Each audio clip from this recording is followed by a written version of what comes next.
Unsure of your dream? Study abroad destination? Clear your doubts. Videsh Consult. Call 9676502888.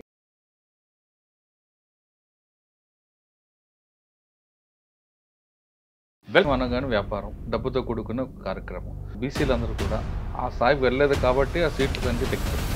మరి ఆ డబ్బుతో కూడుకున్న వ్యవహారానికి వీలు అసలు రాజకీయం అంటేనే ఇది ఎందుకు డబ్బుతో కూడుకున్నటువంటి విషయం ఎందుకు అలా జరిగింది? అసలు రాజకీయంతో డబ్బుకి ఏంటి సంబంధం? అందరి బాగోగుల కోసం ఆలోచిస్తారో వాళ్ళు ఎన్నికలలో నిలబడి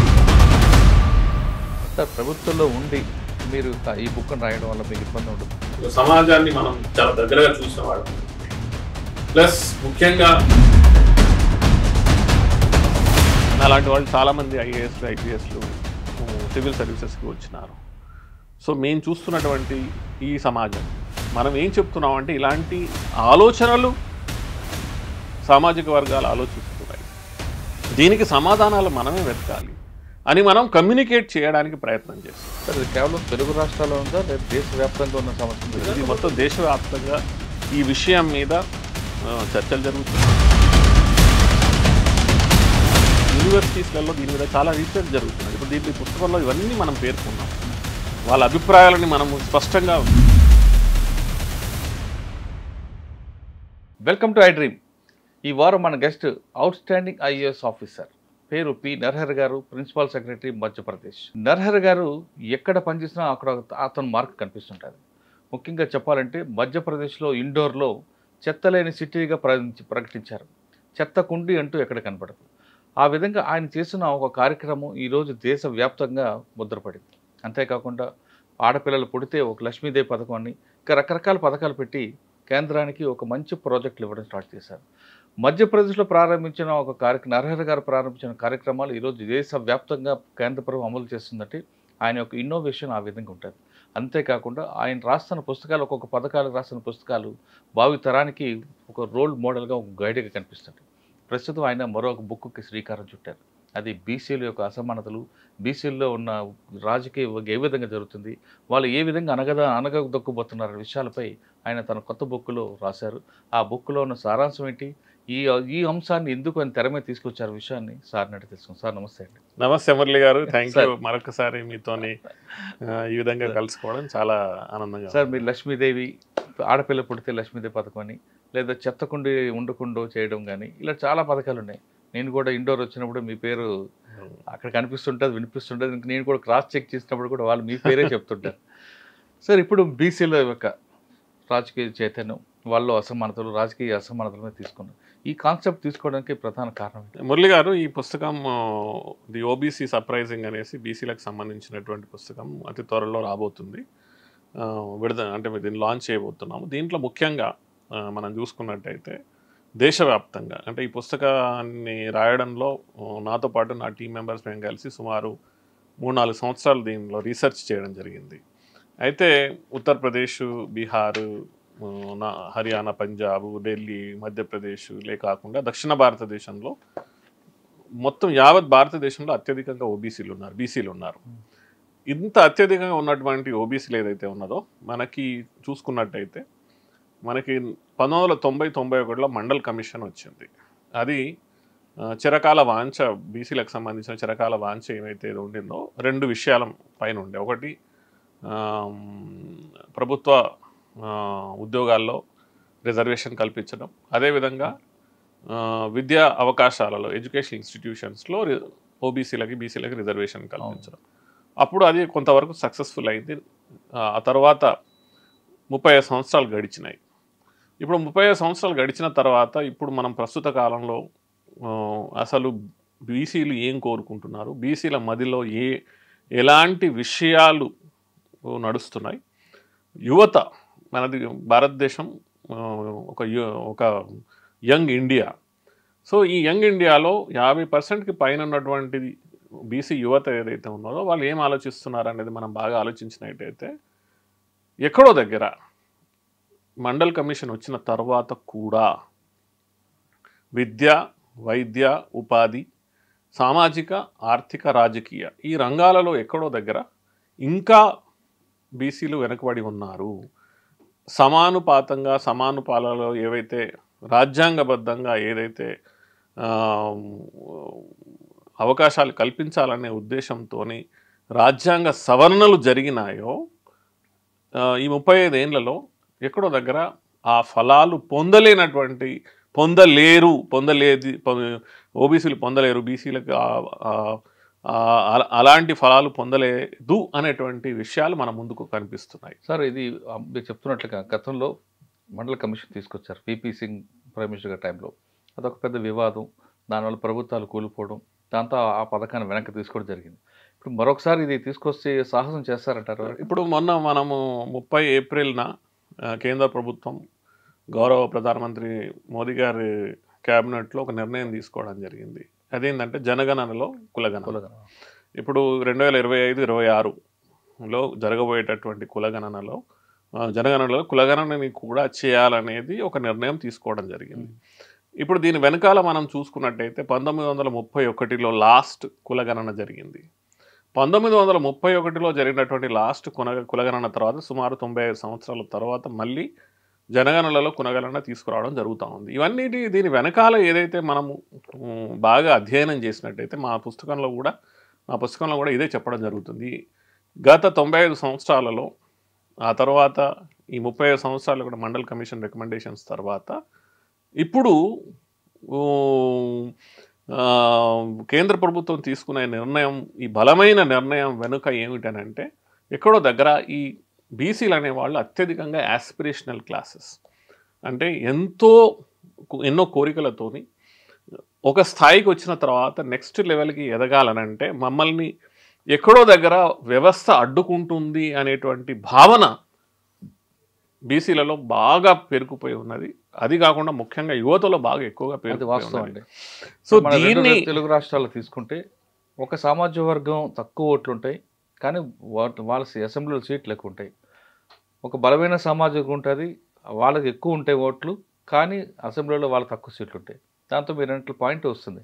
కానీ ఇదే ప్రాజెక్ట్ని గతంలో తీసుకున్నప్పుడు చాలా విభేదాలు, దేశవ్యాప్తంగా అల్లర్లు జరిగాయి కదా. అటువంటి బర్నింగ్ సబ్జెక్ట్ని మరొకసారి ప్రభుత్వం తీసుకుంటుందా అన్నది.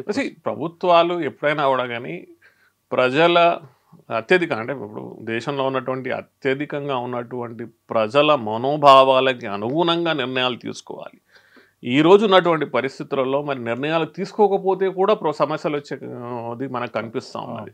ఈ పుస్తకంలో నేను చెప్పేది కూడా అదే. ఓబీసీల మధ్యలో ఒక పోరుబాటు రాబోయే కాలంలో ఇలాంటి అలాంటి పరిస్థితులు ఏర్పడే అవకాశాలు పూర్తిగా మెండుగా కనిపిస్తున్నాయి. మరి నిర్ణయాలు తీసుకోవాలి కదా. మరి ఎలాంటి నిర్ణయాలు తీసుకుంటే ఇలాంటి సమస్యలు రాకుండా, ఇలాంటి సామాజిక పరంగా ఒక పోరు జరగకుండా ఉండే విధంగా ప్రభుత్వాలు, కేంద్ర ప్రభుత్వము ఇటు రాష్ట్ర ప్రభుత్వాలు నిర్ణయాలు తీసుకోవాలనే మనం చెప్తున్నాం. ఎందుకంటే మనం బాధ్యత కలిగినటువంటి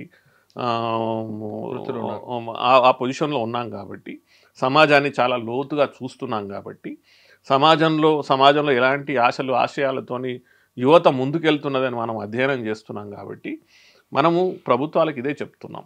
ప్రభుత్వాల్లో ఉండి కూడా ప్రభుత్వాలకు ఇదే చెప్తున్నాం. ఏంటంటే మనము సరి అయినటువంటి నిర్ణయాలు తీసుకోవాలి. తీసుకోకపోతే అలాంటి పరిస్థితులు ఏర్పడతాయి.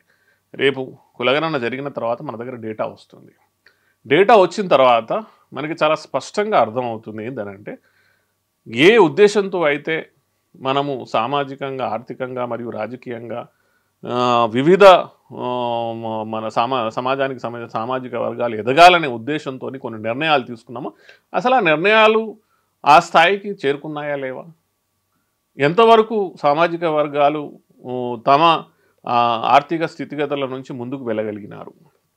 ఇప్పుడు మీరు అన్నారు రాజకీయ పరంగా, మీరు ఇందాక అన్నారు కొన్ని చాలా తక్కువ జనాభా ఉన్నటువంటి కొన్ని సామాజిక వర్గాలు అత్యధికంగా అసెంబ్లీలో సీట్లు పొందడం కానీ ఇవన్నీ చూస్తున్నాం. ఎందుకు జరుగుతున్నాయనంటే దీంట్లో ఈ వ్యవస్థలు ఏవైతే ఉన్నాయో, అంటే అది రాజకీయ వ్యవస్థ అనుకున్నట్టయితే అక్కడ ఆర్థిక బలం అత్యధికంగా అక్కడ పేరుకుపోయింది. ఎవరి దగ్గర అయితే ఆర్థిక బలం అత్యధికంగా ఉన్నదో, ఎవరైతే కొన్ని క్షేత్రాలలో, ఫర్ ఎగ్జాంపుల్ మీరు కాంట్రాక్టర్లు చూసుకోండి, మీడియా చూసుకోండి, ఎంటర్టైన్మెంట్ చూసుకోండి, లేకపోతే ఇలాంటి నిర్ణయాత్మకమైనటువంటి పొజిషన్స్లో ఎవరైతే ఉన్నారో వాళ్ళన్నీ చూసుకున్నట్టయితే కొన్ని కొన్ని సామాజిక వర్గాలకు చెందిన వాళ్ళే అక్కడికి చేరుకోవడం, వాళ్ళే మొత్తం వ్యవస్థని దాన్ని నడిపే విధంగా, తమకి అనుగుణంగా నడిపే విధంగా వ్యవస్థని తయారు చేసుకోవడం వల్ల మిగతా సామాజిక వర్గాలు ఆత్మ న్యూనతాభావంతో ముందుకు వెళ్ళలేక, మాకు అసలు సమాజంలో మాకు అసలు స్థానం ఉందా లేదా, సమాజం ఈ సొసైటీలో మనకి అసలు మా అవసరం ఉన్నదా లేదా అనేటువంటి స్థాయికి వెళుతున్నారు. కాబట్టి మనము కొంత స్పేస్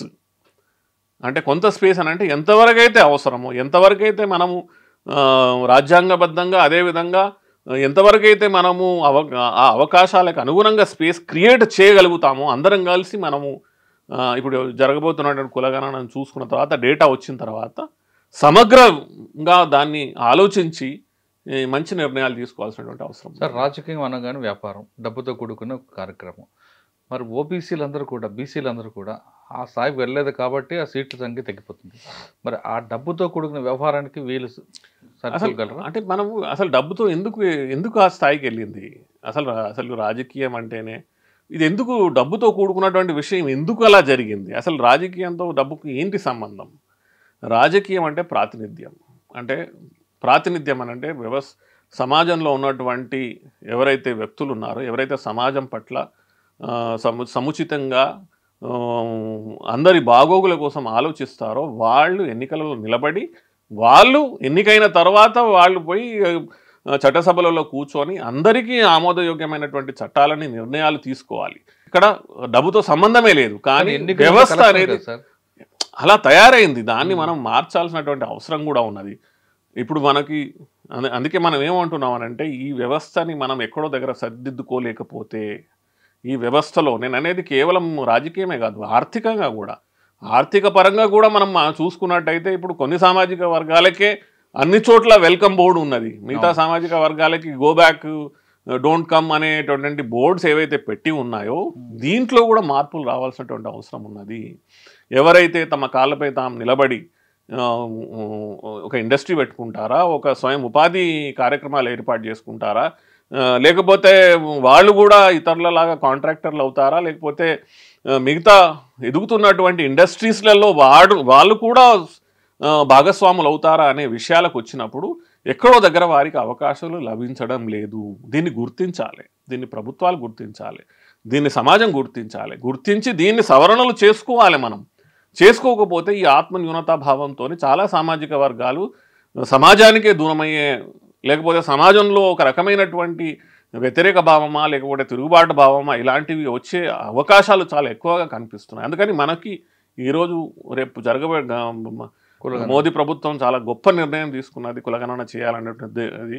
దాంట్లో వచ్చిన డేటాని మనం సమగ్రంగా ఆలోచించుకొని మంచి నిర్ణయాలు తీసుకొని మనము మళ్ళీ సవరణలు ఏమేమి చేసుకోవాలి, సవరణలు ఎలాంటి సవరణలు, ఆర్థిక పరంగా, సామాజిక పరంగా, రాజకీయ పరంగా సవరణలు, ఎలాంటి సవరణలు చేయగలిగితే అప్పుడు మనం అందరికీ సముచితమైనటువంటి స్థానం, సమపాలలో అందించగలుగుతాం అనేటువంటి విషయాల మీద మంచి నిర్ణయాలు తీసుకునే అవకాశాలు కనిపిస్తున్నాయి. సార్, మీరు ఏ సమస్య తీసుకున్నా, ఒక చెత్తకుండేది కానీ లేదంటే లాడ్లీ లక్ష్మిగా ఏది తీసుకున్నా, రూట్స్కి వెళ్ళడం అనేది మీకు హాబీ. ఇప్పుడు ఈ తీసుకున్న బీసీ సమస్యలు రూట్స్కి వెళ్ళి ఉంటారు నాకు తెలిసి. అందులో ఎన్ని స్టెప్పులు మీరు ఐడెంటిఫై చేశారు? ఒక్కొక్క స్టెప్కి దానికి రెమెడీ కూడా మీరు చెప్తున్నారా, లేదు ఒక సమస్య ఇది ఉంది అని చెప్తున్నారా? లేదు, అన్నిటికీ సమాధానం అంటే సమస్య పరిష్కారం రెండు చెప్తున్నా. ఎన్ని చెప్పారండి? ఇప్పుడు ఈ పుస్తకంలో మనము మెయిన్గా మనం మాట్లాడుకున్నాడంటే మూడు ముఖ్యమైన విషయాలు. ఒకటి సమాజ పరంగా, రెండు ఆర్థిక పరంగా, మూడు రాజకీయ పరంగా. ఇవి మెయిన్ మన ఈ మొత్తం వ్యవస్థలో ఈ మూడు అంశాలు ఏవైతే ఉన్నాయో ఇవి కేంద్ర బిందువులు. ఈ కేంద్ర బిందువుల మీదనే అటు కేంద్ర ప్రభుత్వం, ఇటు రాష్ట్ర ప్రభుత్వాలు మరియు మొత్తం యావత్ సమాజం ఆలోచించాల్సినటువంటి అవసరం ఉన్నది. అంటే ఈ మూడు సమస్యలకు ఒక్కొక్క సమస్యకు పరిష్కారం కూడా మళ్ళీ చాలా పరిష్కారాలు ఉన్నాయి. అంటే దాంట్లో 2-3 పరిష్కారాలు ఉన్నాయి. ఇప్పుడు మనం ఆర్థికంగా తీసుకున్నాం అనుకో, ఆర్థికంగా ఈరోజు మనం చూసుకున్నట్టయితే ఒక బీసీ సామాజిక వర్గాలు ఏవైతే ఉన్నాయో 50% పైన ఉన్నటువంటి తెలంగాణ సామాజిక వర్గమే తీసుకున్నాడు, లేకపోతే మధ్యప్రదేశ్లో సుమారు 48% ఉన్నటువంటి ఓబీసీ సామాజిక వర్గాలు ఏవైతే ఉన్నాయో అసలు దానికి అనుగుణంగా మనము ఎన్ని స్వయం ఉపాధి పథకాలను మనం నిర్మించగలుగుతున్నాము, ఉపాధి కోసం ఎన్ని రకాలైనటువంటి మనము అవకాశాలు కల్పించగలుగుతున్నాం. అసలు మనం చూసుకున్నట్టయితే ఎంత బడ్జెట్ కేటాయించగలుగుతున్నాం. 52-54% ఉన్నటువంటి బీసీలకి, ఓబీసీలకి మనం 50% మనము ఆర్థికంగా వారి ఎదుగుదలకి, వారి స్వయం ఉపాధికి బడ్జెట్ ఎంత మనము దాంట్లో కల్పించగలుగుతున్నాం. ఈరోజు ఎన్ని సంస్థలు యాక్చువల్ వాళ్ళు స్వయం ఉపాధి కోసం పనిచేస్తున్నాయి. సో ఇవన్నీ మనం చూసుకున్నట్టయితే almost zero, equivalent to zero. So ఈ ఎన్ని రోజులని ఈ విధంగా మనం ఇలాంటి సీమితమైనటువంటి నిర్ణయాలతో ముందుకెళ్ళగలుగుతాం. సో ఇలాంటి విషయాలు ఈ పుస్తకంలో మనం పొందుపరచడం జరిగింది. రాజకీయ పరంగా మీరు సొల్యూషన్ చెప్పారు, వాళ్ళ బడ్జెట్ కేటాయించాలను లేదా ఉపాధి అవకాశాలు పెంచాలని.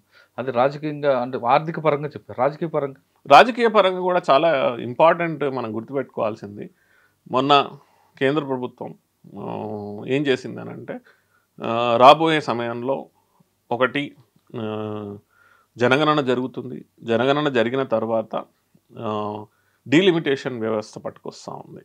డీలిమిటేషన్ రాష్ట్రాలలో డీలిమిటేషన్ అంటే అసెంబ్లీలో ఉన్నటువంటి అసెంబ్లీ కాన్స్టిట్యుయెన్సీస్ పెంచడం, అదేవిధంగా కేంద్రంలో లోక్సభలో ఉన్నటువంటి, రాజ్యసభలో ఉన్నటువంటి పార్లమెంటు సీట్లు పెంచడం, వీటన్నిటి మీద నిర్ణయాలు జరగబోతున్నాయి. దీంట్లోనే భాగంగా ఒక 2 సంవత్సరాల కిందట కేంద్ర ప్రభుత్వం పార్లమెంట్ తీసుకున్నటువంటి నిర్ణయంలో మహిళా రిజర్వేషన్లు తీసుకొచ్చే అవకాశాలు అనేసి చెప్పినారు. అది ఎప్పుడు ఇంప్లిమెంట్ చేస్తారనంటే, అది ఈ జనగణన జరిగిన తర్వాత, అదేవిధంగా డీలిమిటేషన్ జరిగిన తర్వాత మహిళా రిజర్వేషన్లు పట్టుకొస్తామనేటువంటి విషయాలు చెప్పుకోవడం జరిగింది. ఇవన్నీ ఎప్పుడు జరుగుతున్నాయనంటే, ఇవన్నీ 2026 వరకు జరిగేటట్టు కనిపిస్తున్నాయి. జనగణన జరిగిన తర్వాత, ఆ తర్వాత ఈ డీలిమిటేషన్ ప్రాసెస్లు. ఇందులోనే భాగంగా ఇప్పుడు కులగణనను కూడా తీసుకురావడం జరిగింది. ఇది మన భారతదేశంలోనే సుమారు 75 సంవత్సరాల స్వతంత్ర భారతదేశంలో ఓబీసీల కోసం ఒక సువర్ణ అవకాశం, బీసీల కోసం. ఈ తరుణంలో మనకి అన్రిప్రజెంటెడ్ అంటే ప్రాతినిధ్యం లేనటువంటి ఓబీసీలకి, బీసీలకి ఈ జనగణన తర్వాత, కులగణన తర్వాత, డీలిమిటేషన్ తర్వాత ప్రాతినిధ్యం ఇచ్చే విధంగా ఏమైనా నిర్ణయాలు తీసుకుంటారా? ఇది అవకాశం. నేను అనేది అది అవకాశం. దీంట్లో మనకి చాలా సొల్యూషన్స్ ఉంటాయి. సొల్యూషన్ ఒకటే అని కాదు. అంటే మీరు 52% ఉన్నాయి కదా, 50% ఉంది కదా, 50% రిజర్వ్ చేయండి అని చెప్పడం లేదు. మనం 1947కి ముందు చూసుకున్నట్టయితే, బ్రిటిష్ వాళ్ళు మన దేశాన్ని వదిలిపోయి వెళ్ళక ముందే అప్పుడు కూడా మనకి ప్రావిన్షియల్ అసెంబ్లీస్ అనేవి ఉండేటివి. మనకి మనకి సెంట్రల్ పార్లమెంట్ కూడా అప్పుడు మనకి పార్లమెంట్ సీట్లు ఉండేటివి. అప్పుడు డ్యువల్ పార్లమెంటేరియన్స్ అని ఉండేవాళ్ళు. అంటే ఒక పార్లమెంట్ సీట్లో ఒక జనరల్ ఉండేవారు, ఒక ఎస్సీ ఉండేవారు. సో దానివల్ల ఏమైంది, మీరు ఎస్సీలకు కూడా మీరు ప్రాతినిధ్యం ఇస్తున్నారు, జనరల్ వాళ్ళకు కూడా ప్రాతినిధ్యం ఇస్తున్నారు. ఇలాంటి సొల్యూషన్స్ ఓబీసీలకు కూడా తీసుకురావచ్చు. కానీ మన హిస్టరీ ఒకటి ఉంది కదండి, పిపి సింగ్ గారి టైంలో జరిగిన హిస్టరీ, దాని ఇంపాక్ట్ చూసుకున్న తర్వాత ఈ సాహసం చేస్తుందంట గవర్నమెంట్. నేను మళ్ళీ ఇందాక మనం చెప్పుకున్నట్టు మురళి గారు, సాహసం చేయకపోతే కూడా సమస్యలు మనకు కనిపిస్తున్నాయి. మనం ఎన్ని రోజులని ఈ విషయాలని పక్కన పెట్టేసి ఏం జరగదు, ఏం అవ్వదు, దీన్ని మనం చేయకపోయినా కూడా కానీ వ్యవస్థ నడుస్తుంది అనేటువంటి ఉద్దేశంతో మనం ముందు పోయినట్టయితే ఎక్కడో దగ్గర మనకి సమస్యలు ఖచ్చితంగా వచ్చే అవకాశం ఎక్కువ కనిపిస్తూ ఉన్నది. కానీ మన సమాజంలో కొన్ని సమాజ వర్గాలు మనం ఇదే పుట్టాం, మన జీవితం ఇదే, ఇక్కడితోనే అంకితం, ఒక సర్దుబాటు ధోరణికి అలవాటైపోయారండి, ఇంకా మనం ముందుకు వెళ్ళవేమో అని. అటువంటి మనస్తత్వం గల ప్రజలకి ఈ మార్పు తీసుకొచ్చి వాళ్ళ అవగాహన కల్పించగలం. తప్పకుండా చేయొచ్చు. ఇదంతా కమ్యూనికేషన్ అండి. నేను ఏమంటున్నానంటే, మనం కమ్యూనికేట్ చేయకుండా మనం ఏదైతే వ్యవస్థని ముందుకు వెళ్లకుండా ఆపినామనుకోండి, దానివల్ల వచ్చే డేంజర్స్ ఎక్కువ ఉన్నాయి. అంటే ప్రజల్లో కూడా మద్దతు రావాలి. అంటే నేనేమంటానంటే కమ్యూనికేట్ చేయాలి. ఇప్పుడు ఇలాంటి పుస్తకాలు, నేను రాసినటువంటి పుస్తకాలు, ఇలాంటి ఇంకా సమాజంలో ఇలాంటి అంటే ఇంటలెక్చువల్స్ ఎవరైతే ఉన్నారో, అదేవిధంగా మనకి యూనివర్సిటీ ప్రొఫెసర్స్ లేదా ఎన్జిఓస్, సివిల్ సొసైటీ మెంబర్స్, ఇలాంటివి చాలామంది ఈ విషయాల మీద వర్క్ చేస్తున్నారు. వీళ్ళ ద్వారా ప్రజాప్రతినిధులు కూడా దీని మీద ఆలోచించి ఏ విధంగా దీనికి సముచితమైనటువంటి మనం సొల్యూషన్ తీసుకురావచ్చు, అది మనం కమ్యూనికేట్ చేయాలి. కమ్యూనికేట్ చేయకుండా మనం దాన్ని కార్పెట్ కింద దాచిపెట్టినాం అనుకోండి, అది ఏదో ఒక రోజు ఒక బ్లాస్ట్ అవుతుంది. అందుకని మనం బాగా అర్థం చేసుకొని ముందుకెళ్లాల్సిన అవసరం ఏమిటంటే, మన ప్రజలతోని మనమే కమ్యూనికేట్ చేసుకోవాలి, మన వాళ్ళతోని మనమే చర్చించుకోవాలి. చర్చించుకొని దీనికి సరి అయినటువంటి సమాధానాలు ఏ విధంగా రావచ్చు అనే దాని మీద ముందు ఏకాభిప్రాయం తీసుకొచ్చి కన్సెన్సస్ బిల్డింగ్ చేసి మరీ ముందుకెళ్లాల్సినటువంటి అవసరం ఉన్నది. సార్, ప్రభుత్వంలో ఉండి మీరు ఈ బుక్ను రాయడం వల్ల మీకు ఇబ్బంది ఉండదు? నేనేమంటున్నానంటే, సమాజాన్ని మనం చాలా దగ్గరగా చూసిన వాళ్ళమే ఉండి 1991 తర్వాత జరిగినటువంటి యూపీఎస్సీ ఎగ్జామ్స్లో మొదటిసారి ఓబీసీ రిజర్వేషన్ కల్పించింది 94 ఎగ్జామ్లో. 95 బ్యాచ్ మొదటి సివిల్ సర్వీసెస్ బ్యాచ్. ఆ తర్వాత నేను 2000 బ్యాచ్ నాది, అంటే 2000లో వచ్చినటువంటి ఎగ్జామ్ మాది. నాలాంటి వాళ్ళు చాలామంది ఐఏఎస్లు ఐపీఎస్లు సివిల్ సర్వీసెస్కి వచ్చినారు. సో మేము చూస్తున్నటువంటి ఈ సమాజం, మేము ఎంతవరకు అయితే అర్థం చేసుకోగలుగుతున్నానో సమాజాన్ని, దానికి అనుగుణంగా రాస్తున్నటువంటి విషయాలు, దీంట్లో మనము ప్రభుత్వాలని మనము వక్రీకరించో ప్రభుత్వాలకి విరుద్ధంగానూ రాయట్లేదు.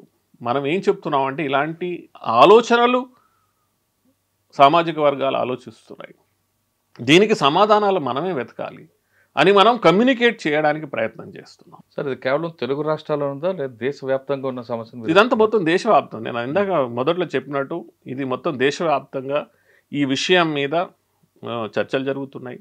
ఈ విషయాల మీద అనేక రకాలైనటువంటి సంఘాలు, సామాజిక వర్గాలు, అదేవిధంగా నేను ఇందాక చెప్పినట్టు యూనివర్సిటీస్లలో దీని మీద చాలా రీసెర్చ్ జరుగుతున్నది. ఇప్పుడు దీంట్లో ఈ పుస్తకంలో ఇవన్నీ మనం పేర్కొన్నాం. వాళ్ళ అభిప్రాయాలని మనము స్పష్టంగా తెలియపరిచినాం. అసలు ఆ ప్రొఫెసర్స్ వాళ్ళు చేస్తున్నటువంటి రీసెర్చ్, వాళ్ళు ఏం మాట్లాడినారు, వాళ్ళు దేశమంతటా జరుగుతున్నటువంటి విషయాల మీద కూలంకుషంగా అధ్యయనం చేసిన తర్వాత వాళ్ళు రాసినటువంటి మెటీరియల్ ఏదైతే ఉందో దాన్ని కూడా గ్యాదర్ చేసి మనం దీంట్లో పేర్కోవడం జరిగింది. సరే, మీ అనుకున్న లక్ష్యం సాధిస్తారా? సరే, లక్ష్యం అంటే దీంట్లో నేను చెప్పేది ఏంటంటే, మనం చెప్పాల్సిన విషయాలు మనం చెప్పాలి. సమాజంలో జరుగుతున్నటువంటి విషయాలు, ప్రజల అభిప్రాయాలు, ముఖ్యంగా యువత అభిప్రాయాలు ఎలా ఉన్నాయి అనేది మనం చర్చిస్తున్నాం. అదేవిధంగా మనం ఇండిపెండెన్స్ అప్పటి నుంచి జరిగినటువంటి విషయాలు, ఆ తర్వాత అనేక రకాల కమిషన్స్ ఏవైతే వచ్చినాయో, కాకా కాలేకర్ కమిషన్ దగ్గర నుంచి, మండల్ కమిషన్ దగ్గర నుంచి, మొన్న జరిగినటువంటి రోహిణి కమిషన్ ఏదైతే ఓబీసీలలో ఉన్నటువంటి సబ్ కేటగరైజేషన్ మీద ఇచ్చినటువంటి నివేదిక, ఇలాంటివి అనేక కమిషన్లు చెప్పుకున్నటువంటి విషయాలు.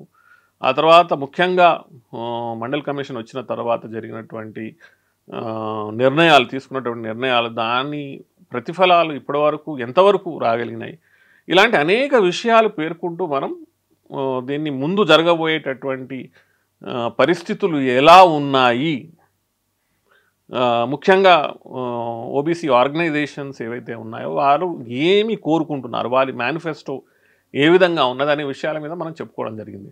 సో దీంట్లో ఎంతవరకు అయితే దీని మీద వర్క్ చేయగలుగుతారో, ప్రభుత్వాలు దీన్ని మీద ఇంట్రెస్ట్ తీసుకొని ముందుకెళ్ళగలుగుతాయో అంత సమాజంలో ప్రశాంతత ఉంటుంది. సమాజంలో అంటే ఆ సమసమాజం దేనికోసం అయితే మన స్వతంత్ర భారతదేశం కోసం పోరాడిన వాళ్ళు, ఆ తర్వాత ప్రయత్నించిన వాళ్ళ సమసమాజం కోసం ఏదైతే ఆలోచనలు ఉన్నాయో అవి ఖచ్చితంగా మనం చూడగలుగుతాం. జనగణనలో కులగణన చేపడుతున్న కార్యక్రమానికి నరహరి గారు స్వాగతం పలుకుతున్నారు. ఇది ఖచ్చితంగా జరిగి తీరాల్సిందే. దీనివల్ల వచ్చే ఇన్పుట్స్ భావితరాలకి మంచి ఫ్రూట్స్ ఇస్తాయని చెప్తున్నారు. ఇది కానీ జరగకపోతే బీసీలో అసంతృప్తి వస్తుంది, రాజకీయ అసమానతలు ఏర్పడితే అది చాప కింద నీరులా మరో సివిల్ వార్ వచ్చే అవకాశం ఉంటుందంటూ ఆయన తన పుస్తకంలో చాలా స్పష్టంగా పేర్కొన్నారు. ఆయన అనుకున్నది ఖచ్చితంగా చేసి తీరుతుంది. కాబట్టి ఆయన ఏ కార్యక్రమం చేపట్టినా రూట్స్కి వెళ్తారు. కాబట్టి ఆయన గ్రౌండ్ లెవెల్లో చేశారు. ఖచ్చితంగా ఇది కానీ ఇంప్లిమెంట్ అయితే బీసీలో బీసీలోని యువత అందరూ కూడా చాలా హ్యాపీగా ఉంటారనే విషయాన్ని మనం అర్థం చేసుకోవచ్చు. ఇది నరహరి గారితో ఓబీసీపై ప్రత్యేక కార్యక్రమం. వచ్చే వారం మరో ఇష్యూలో మళ్ళీ కలుద్దాం. నమస్తే. థ్యాంక్ యూ అండి. Thank you very much. Thank you Murali గారు. iDreams, this police diaries is something very, very valuable towards that. I must really appreciate Murali, your insights. iDreams founder and CEO Chinna Vasudev Reddy Gartoni, Muralidhar crime stories చాలా famous అయిపోయినావు.